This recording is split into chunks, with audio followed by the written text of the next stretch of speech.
BRS అధినేత కేసీఆర్ మీద అనుచిత వ్యాఖ్యలు చేశారంటూ కేంద్ర సహాయ మంత్రి బండి సంజయ్ పై బీఆర్ఎస్ నేతలు బంజారాహిల్స్ పోలీస్ స్టేషన్లో ఫిర్యాదు చేశారు. బీఆర్ఎస్ నేతలు దాసోజు శ్రవణ్, గెల్లు శ్రీనివాస్ యాదవ్, మన్నె గోవర్ధన్ రెడ్డి, కిషోర్ గౌడ్ తదితరులు ఫిర్యాదు చేశారు. ఆయనపై తక్షణమే చర్యలు తీసుకోవాలని, క్రిమినల్ కేసు నమోదు చేయాలని కోరారు. అనంతరం దాసోజు శ్రవణ్ మాట్లాడుతూ బండి సంజయ్ బాధ్యతాయుతమైన పదవిలో ఉండి ఇలాంటి వ్యాఖ్యలు చేయడం సిగ్గుచేటన్నారు.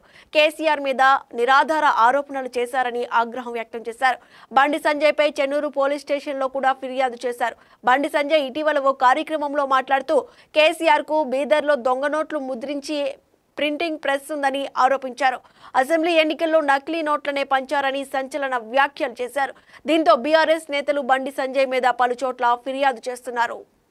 బండి సంజయ్ అనబడేటువంటి ఒక వ్యక్తి తాను కేంద్ర మంత్రిని అనేటువంటి ఒక కనీస సోయి లేకుండా, విఘ్నత లేకుండా, విద్య లేకుండా చిల్లర మల్లరగా తెలంగాణ రాష్ట్ర ప్రదాత, తెలంగాణ ఉద్యమ నాయకుడు, తెలంగాణ తొలి ముఖ్యమంత్రి అయినటువంటి ఒక కల్వకుంట్ల చంద్రశేఖరరావు గారి పైన ఇష్టం వచ్చినట్లుగా అడ్డమైనటువంటి ఒక ఆరోపణలు చేసి వారిని అబాసుపాలు చేయటమే కాకుండా తన మంత్రిత్వ శాఖను, తన మంత్రి పదవిని కూడా అబాసుపాలు చేస్తూ ఒక చిల్లరతనానికి వాళ్ళ బండి సంజయ్ గారు పాల్పడ్డారు. వారు మాట్లాడిన మాటలు not only defamatory, derogatory, but also demeaning the constitution, demeaning the democracy. కాబట్టి వారిపైన క్రిమినల్ చర్యలు చేపట్టాలా అని చెప్పని వాళ్ళ బీఆర్ఎస్ పార్టీ నాయకులమంతా కలిసి ఈరోజు బంజారాహిల్స్ పోలీస్ స్టేషన్లో వారిపైన కంప్లైంట్ చేయటం అయింది.